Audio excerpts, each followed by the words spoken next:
This is Bill Ryan here from Project Camelot and Project Avalon, and it's 20th of February 2010, and it's my great privilege to be meeting again with Klaus Donna. And in this video presentation, it's going to be an interview of the difference, because I'm going to do very little talking indeed, maybe none at all, and Klaus is going to be doing an audio commentary on one of his extremely special, unusual and fascinating slideshows about the artifacts and the various phenomena that he has been researching, discovering, investigating personally all over the world, relating to what I think you could legitimately call the hidden history of the human race. Would you say that that's a good summary, Klaus? That's a very good summary, yes. So I'm going to step back here, and what follows now, just kick back and enjoy this slide presentation, and Klaus is going to take you through his own journey. You can accompany him on his own journey through his own discoveries. And take it away, Klaus. What are we looking at here? I can see an array of pyramids. What's the significance? The significance is that you can find pyramids all over the world, on each continent, and the question is, when and who did build those pyramids? Why many of those pyramids all over the world are looking very, very similar? Another question is, did there really exist a global civilization? And I think many of our researchers are really telling us that once upon a long time a global civilization existed. But how many thousands of years ago, we don't know. Most of the audience of Project Camelot may know about the story of one stone pyramid building found in 1984, 25 meters under the sea level in Japan, on the island of Yonaguni, which is the southeast Japanese island belonging to the Ryukyu island group. And there is still a struggling of some international archaeologists who are saying that these monuments were done by nature. But my friend Professor Masaaki Kimura did several years since then researches not only on this monument, but also he found several others close by. On the right side down you have a model, and one thing nature is definitely not doing on top of two platforms of this monument. There is one huge stone turtle and one huge stone bird like an eagle. Nature is doing many things, but not such a precise, perfect monument, and the question is, where are all the stones? If nature would have done it broken down, where are those stones? There are also streets, and there was also found a stone stadium like a Roman Colosseum with stone seat rows and stone stairs. Nature is great, is doing many, many great things, but not such perfect buildings. Here you have the huge stone turtle, and you can see also how small is a diver against this big monument. Here you have one street with stairs going up. Here again a very close-up picture just to recognize the size of this huge monument. Here you can see some world maps. On the top, on the right side, you can see the Piri Reis map, which was used already long time before Christopher Columbus came to America. And you can see how perfect this map was already in the beginning of the 16th century, showing part of Europe, of Spain, Portugal, part of Western Africa, and also part of South America. We do not know until now who was able to make such a perfect map already centuries ago, and on the rest of the Piri Reis map, which we do not show on this picture, you can also see the Antarctic without ice. In 1956, researchers found out that the Earth under the ice mass at the Antarctic is exactly like the Piri Reis map was showing. So this Piri Reis map should be at least older than 10 to 12,000 years. But the next question would be, who was able to make such a wonderful world map? On the left side, on top, you see Atlantis, done by Athanasius Waldseemüller, and the map is the other way round. He did it the other way round, and you can see the continent between Europe, Africa, and also America. And you can see on the left side down different sides of a huge stone world map. This stone world map was found in 1984 while gold digging in Ecuador in an underground tunnel system with other 350 artifacts which do not really fit any known and existing South American pre-Columbian culture. On this stone map is a natural quartz line, a white one, and this is the front side of the world stone map, and you can see approximately in the Near East, close to Saudi Arabia, you can see an inlay as an eye. And from this eye to the right and to the left is a natural quartz line going on the right side over India, Thailand, and also there is a long island on the right side, which Professor Kimura's research gave him the statement that from the northeast Japanese island until far down after Taiwan, once there existed a huge continent. But then this world map must be older than at least 10 to 12,000 years. And here is the back side, and you can see on the right side coming the quartz line passing in the Atlantic, a continent, Atlantis, which in our days does not exist anymore. Then the white line is crossing part of South America, and here you have a close-up, and you can exactly see the Bay of Guayaquil, an inlay going up to north, and a round inlay showing exactly the place where there were found those artifacts, and there is also the best quality water worldwide existing. One other very interesting artifact found on the same place in Ecuador is the so-called pyramid with the eye. The eye is an inlay. The stone is gray and white, and you have 13 steps, and it looks exactly like the pyramid with a shining eye on the $1. If you put this pyramid under black light, the eye is shining very strongly, and it looks really like an eye, but not real like a human eye. Here you have a close-up of the eye, and you can see the colors of the inlay. On the bottom of this pyramid, you have the inlay in little gold plates showing the Orion star constellation, and you have unknown writing.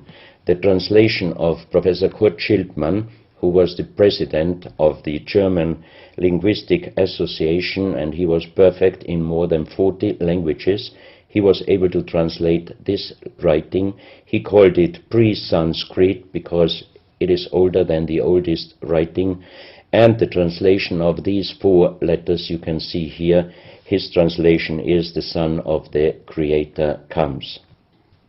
As we found the same writing on stones in certain countries like Ecuador, Colombia, Illinois, United States, Clausel, France, Malta in the Mediterranean, Turkmenistan, Australia, and in southern Calabria, Italy, just a few years ago. Always there are stones and ceramics, terracotta, with the same writing. That means this writing existed once worldwide, and that means there must have been a global civilization older than Sanskrit, older than 6,000 years. And Professor Schildmann also told me that this writing has a little similarity to the Indus writing and also to the Easter Island writing. And as he said, this is older than Sanskrit. He called this writing pre-Sanskrit. On this stone, you can see on the top the 2 eyes, and then you see the right hand holding the pyramid and putting the left hand on top of the pyramid. That means showing how to use this pyramid with the eye. On this stone you can see an encarving, sitting a man on a stone holding the pyramid exactly as it was shown on the artifact before. From his eyes are going rays out, and on the right side you see two bowed persons. On his head he has something like a small helmet, and from this helmet goes up like an antenna to a strange object over him. And here you have the photo of the discovered helmet. We could not yet make a metal research or checking what kind of metal was used, but you can see in the center of the helmet that something is missing, and that might have been this kind of antenna which was shown on the artifact before. Another very strange finding from the same place is one big jade cup and 12 little jade cups. As the 12 cups are man-made and each one is a little bit different in size, if you fill them up perfectly with water and you put the 12 cups of water inside the big cup is completely filled. The next strange thing is that you can see on the little cups numbers which are looking like the Mayan numbers, but if you compare them with the Mayan numbers, you find out that there are some little differences. And on the big cup you can see a perfect inlaid star constellation, also showing the Orion and other stars. And inside the big cup it is very, very magnetic, and outside the cup nearly nothing.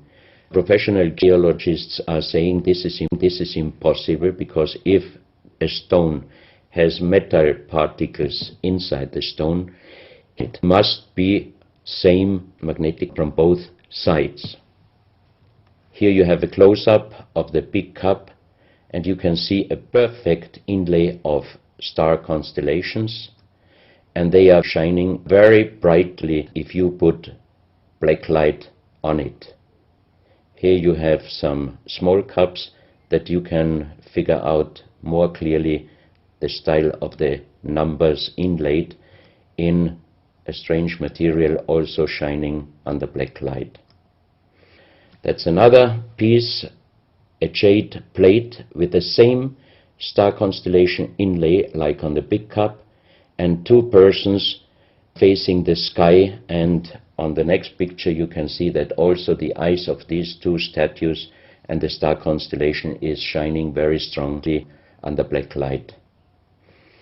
This was once a hard-formed brown stone, changing the color in the center of the stone into black, which usually in nature does not happen.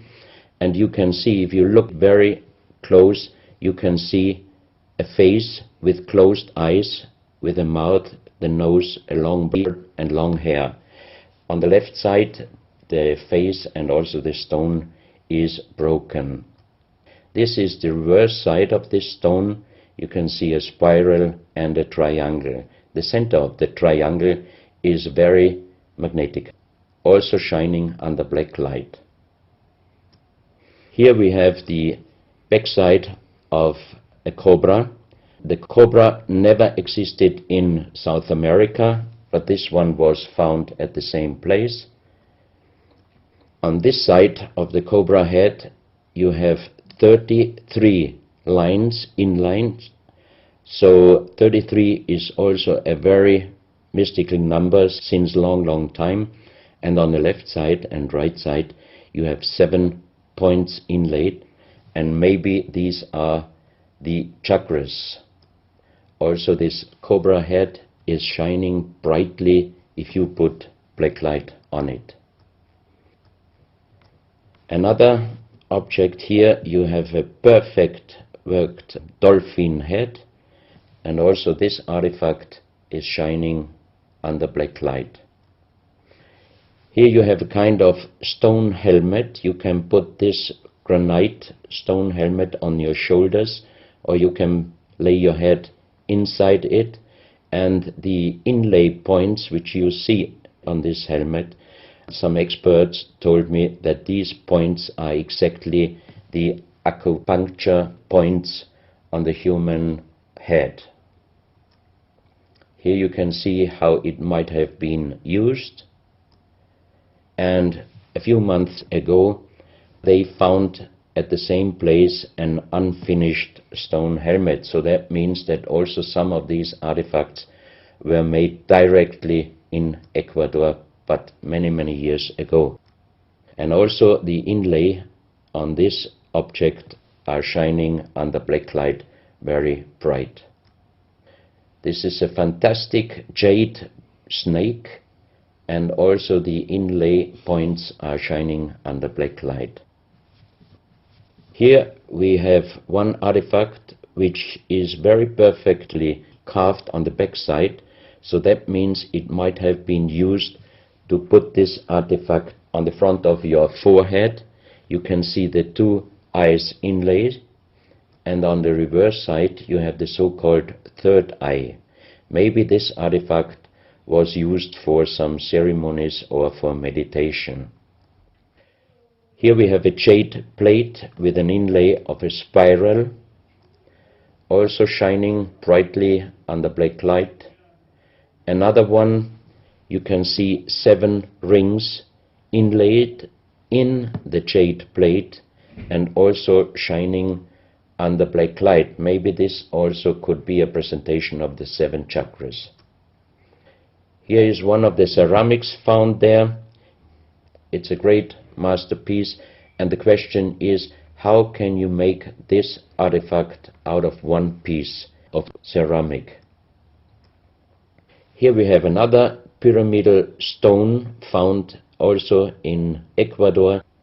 On top you see the pyramid with the eye, and you have down several spirals and symbols. Some of them are very similar to the churchward natal plates which he found 1880 in India, and the translation was talking about the sunken continent of Mu.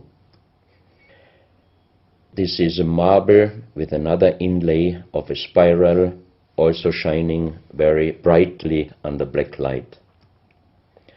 Another stone in a pyramidal form with an inlay of an eye. Here you can see again the pyramid with the eye, and on the bottom you see the Orion star constellation, the 3 Orion stars, which might focus us to the 3 pyramids in Egypt. Here you have a ceramic statue. You can see the style of sitting is not real pre-Columbian style. It looks like the lotus seat from Asia. On top of this statue you have a head with some points, and it looks quite similar to many of the Buddha presentations. He holds a snake in his mouth. The snake is a very mystical and very often presented object. So that means this statue is not from any existing or known pre-Columbian culture. Even the next one, you can see that how this statue is sitting, it looks more the direction of Asia. On top of his head, again a very strange head, and in the center you can see like the head of a frog.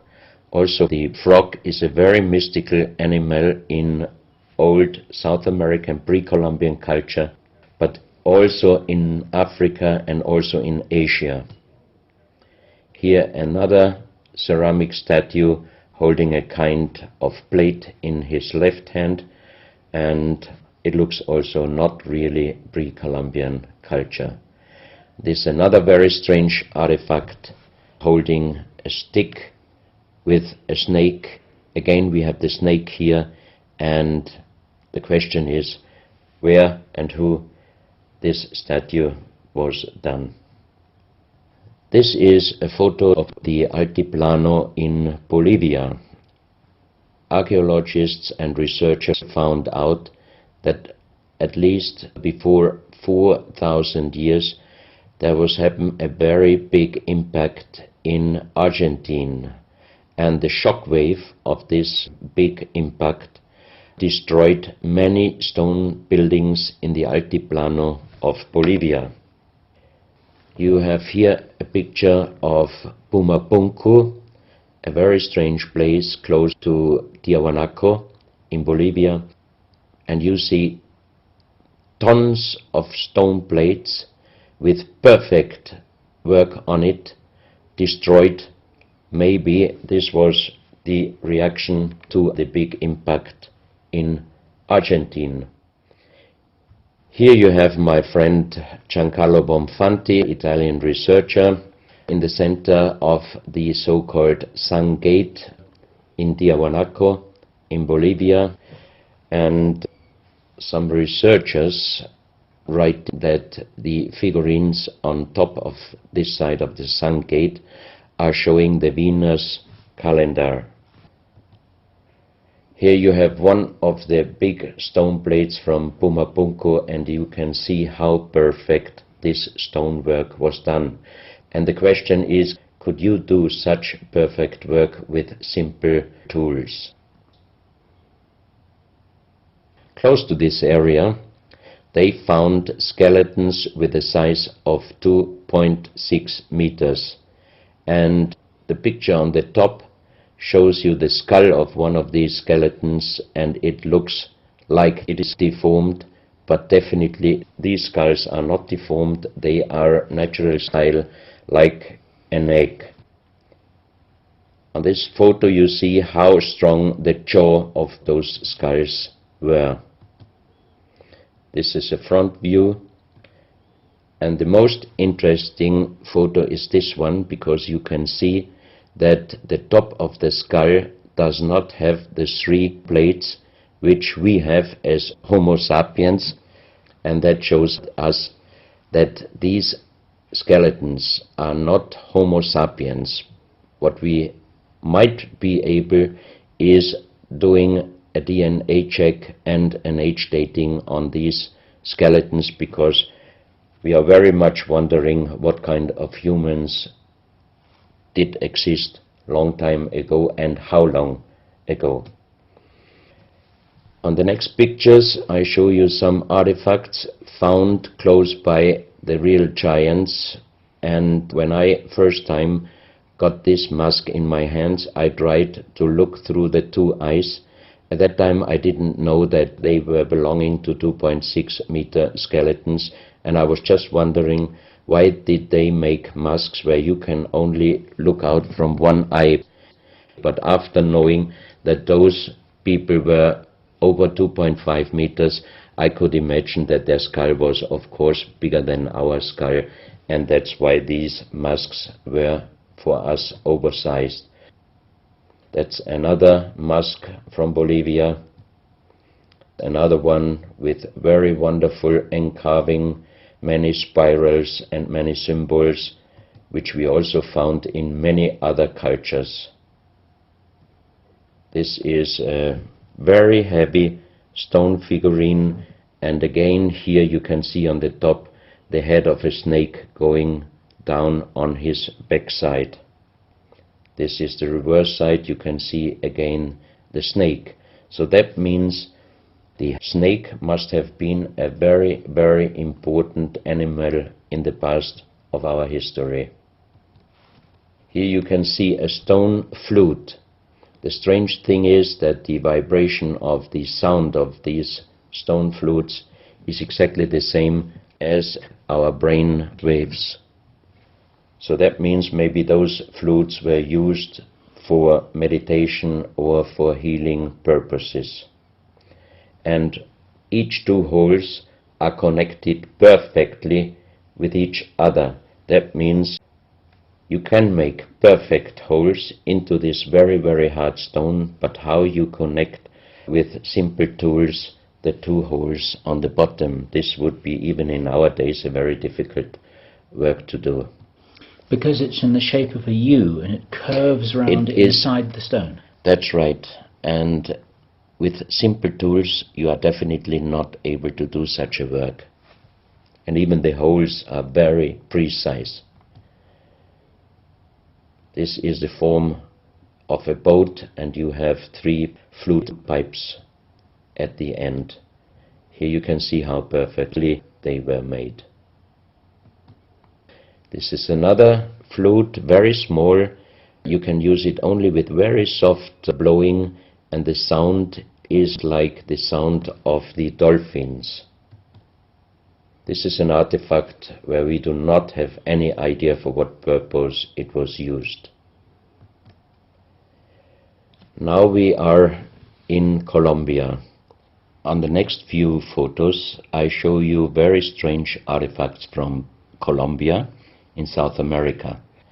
The most famous industrial designer and architect in Colombia, Professor Jaime Gutierrez, is collecting strange artifacts from his country already since centuries. His most important piece is the so-called genetic disc. Here you can see a disc made out of lyddite, a very hard stone. It's nearly the same hardness as granite, but the structure of lyddite is like leaves, so it would be quite impossible to make the same disc in our days out of the same material. The diameter of this disc, we call it the genetic disc, is about 27 centimeters. And on this disc you have several things presented which usually you can only see with a microscope.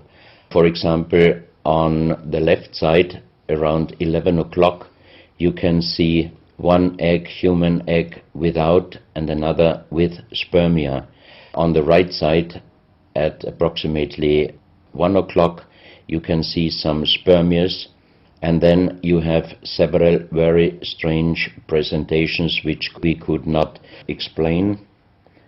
But here on the left side you have a microscopic photo from the inside of a lady done by a Swedish photographer, and you can see that the egg without and with spermia looks exactly like the presentation on this genetic disc. On the reverse side you have on top several presentations of fetus in different size, different age, ending up with looks like a little child. You see also at the end of the plate around 6 o'clock female and male, and also on the right side around 9 o'clock you can see the presentation of man, woman and child. But the strange thing is how they present those human-like heads. Here you can see a knife done by the same material, lyddite. On top of the knife, on the handle, you have mother's head, beyond you have the child's head, and the umbilical cord is going around the neck of the child. So that means this knife would have been used to cut the umbilical cord, saving the child's life. This is a close-up mother, child and umbilical cord. This is an instrument. It might have been used for helping the child coming out, leaving the mother, when there were some complications.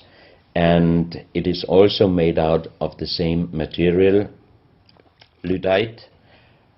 You have here the vagina and the child's head coming out, and on the reverse side you can put only your thumb inside.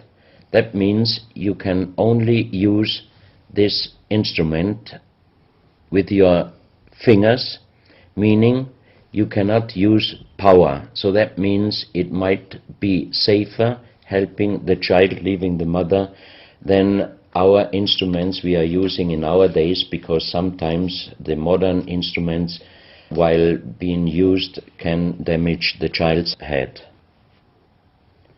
This, we think, is a medical instrument.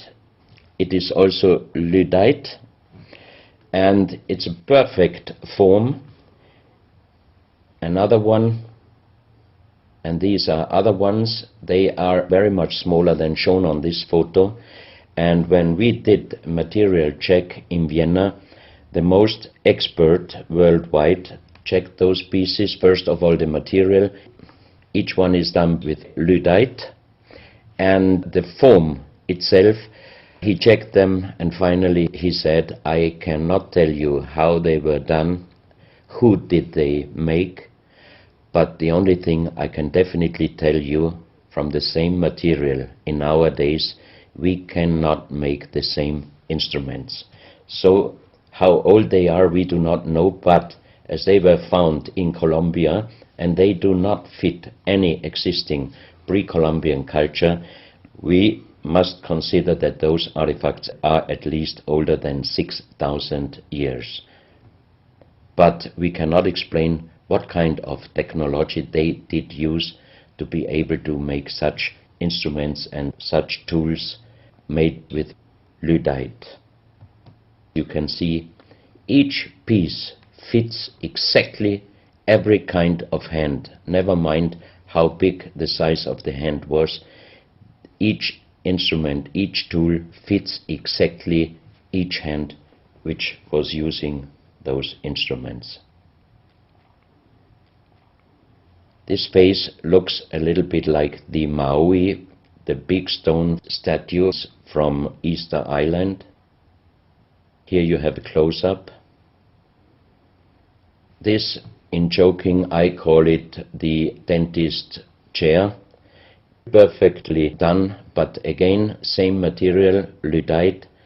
And the strange question is, why, if they could make such perfect figurines out of this very difficult material, why did they show the human face always with big round eyes and a little nose and a big mouth?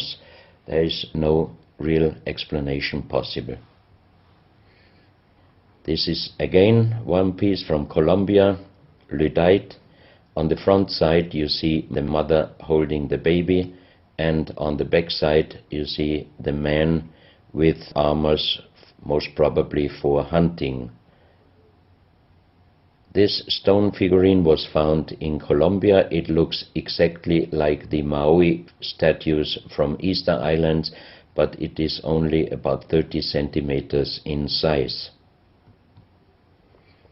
This is another masterpiece of stonework. You have on both sides presented one bird, but if you look at the front side, you can see that the two birds presenting a face, and on the left side, between the bird's head and the wings, you see again this unknown writing which we found on stones from all over the world.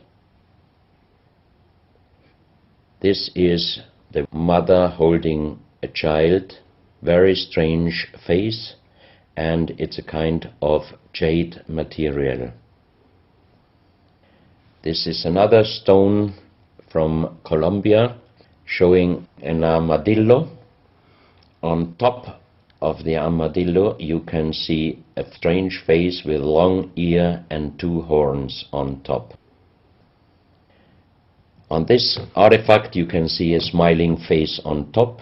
You have two triangles on this side, and on the other side, on the right side, you have a face.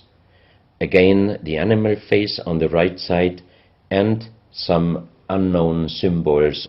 And on the bottom of this object you see an animal, looks like a crocodile. Now we are moving to Guinea, West Africa, very close to the border with Mali.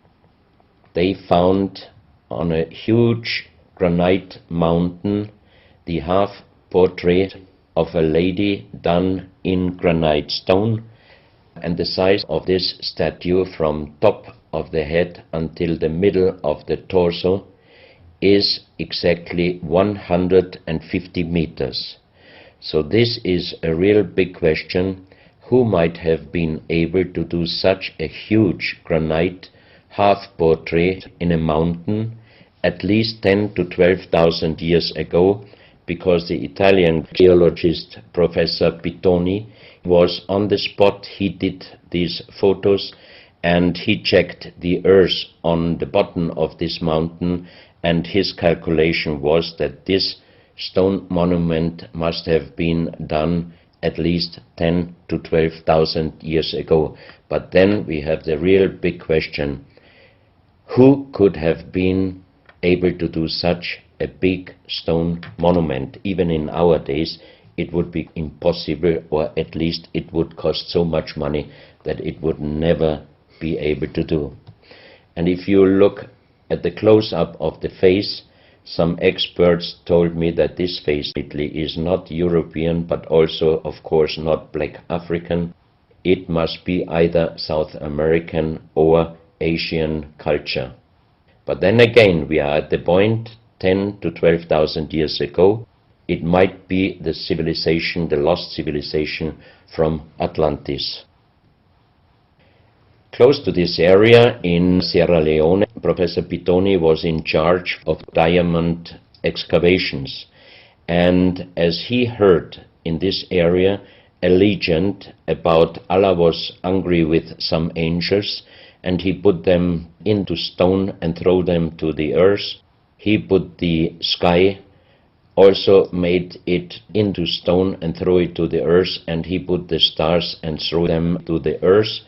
The legend says that the sky, you can see on this stone, they call them sky stones, sky blue stones found in this area under the earth. And we did research in Vienna. This is definitely artificial stone. It's not a natural stone, and all the material could be found, but the only thing they could not inform us is what kind of color did they use to get this real sky blue color. The stone figurines found from 20 meters down to even 50 meters. Professor Pittoni always took some organic material from the finding place, and the age dating of those stone artifacts are from 2,500 years up to the oldest one, 17,000 years. Here you have a granite stone, so-called nomoli, stone nomoli, with very nice encarving. Here you have a man sitting on an elephant, as there are also the legends of giants all over Africa. You know how big is an elephant. It's a wonderful stonework. It's very hard and very heavy. There are also some artifacts showing half human or human with the head of a reptile, holding a kind of pot in their hand, and they could put something inside this pot, and also on top of several nomolis there is a hole for putting something inside, and most probably they were used for ceremonies. Here you have a kind of animal. It looks like a dinosaur, and when Professor Pittoni found this statue, it was making a strange noise. So he opened the statue, and they found inside the small black ball you can see on the bottom of the statue, and this was iron material. When we did the research on this artifact, and especially on this metal ball, next morning the professor called me and told me that somebody must have done a bad joke to me. I asked why. Because the result of the research was this metal material is chrome steel, and chrome steel was found first time at the beginning of the 20th century in Austria.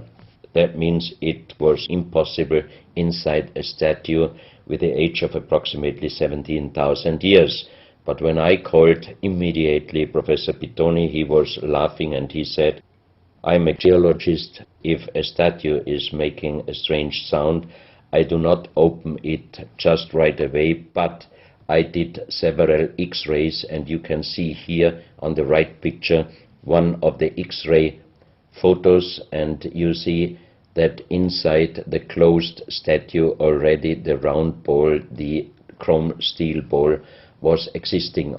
On this X-ray photo you can see exactly, and also Professor Pitoni saw, that this statue in former days already was opened but perfectly closed again, and he called a specialist who opened it exactly concerning this photo, the small stone ball which was closing the hole inside, and you can see that the metal ball was already existing.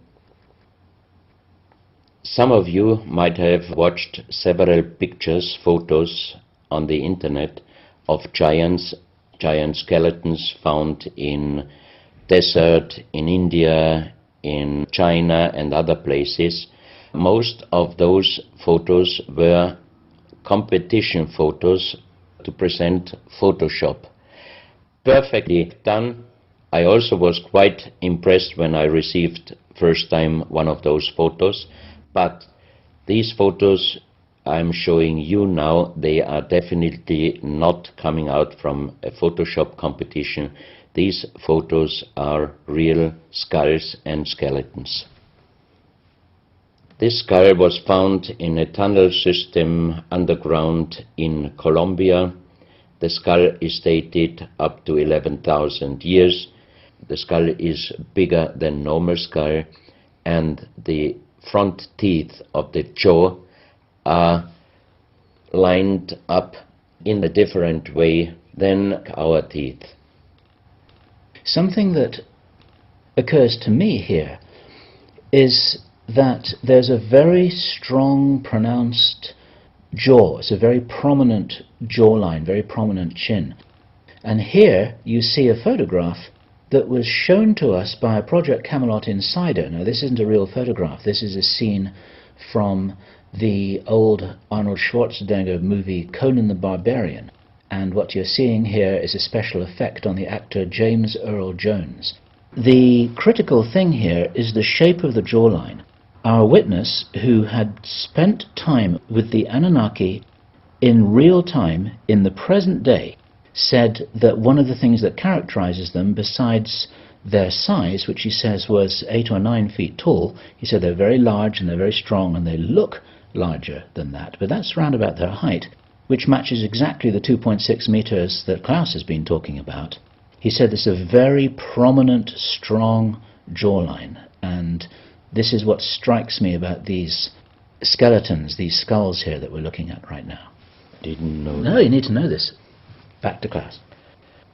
So once again, here you have a very old photo done in a museum in La Valletta in Malta, and it shows several long skulls, and the explanation is deformed skulls, but they are very long, going to the back. This is one of several very, very strange skulls. They are presented in a small museum in Ica in Peru. Ica is located close to the famous Nazca lines, and the museum is called Museo Maria Reiche, the German lady who was researching her whole life about the Nazca lines. And in this museum you can see the most strange skulls I ever saw, all found in this area close to the Nazca lines. So the question is, what kind of humans were living there, and how did they get those skull forms? And especially this one, definitely several doctors and experts told me it would not be possible to create such a kind of deformation, because through deformation you do not get the double bone material on the skull, and on this skull even you have particles of the skin and hairs, and I think it would not be difficult to do a age dating and especially a DNA analysis of this skull. On this picture I show you some legendary skeleton forms of giants. In the year of 1964, in the south of Ecuador, in the province Loja, there broke down a part of a mountain platform, and Father Carlos Vaca, who was working as a priest in hospitals, he was called to this place and he found the broken bones of a giant. Good. Well, Klaus, I asked you if you would take us on a journey, and for the last nearly an hour, I think it is, you've taken us on a fascinating journey not only around the world, but through time, back as long ago as 17,000 years. And it's a real reminder of how little we know about what our history really is. These are important pieces of an important puzzle, and you're doing an enormous amount to raise people's awareness of what it is that we're not shown in many museums, what it is that we don't read in anthropological textbooks, and what it is that many university professors still refuse to recognize. And thank you so much for your part in helping to raise our own understanding of our history on planet Earth. Klaus, thank you.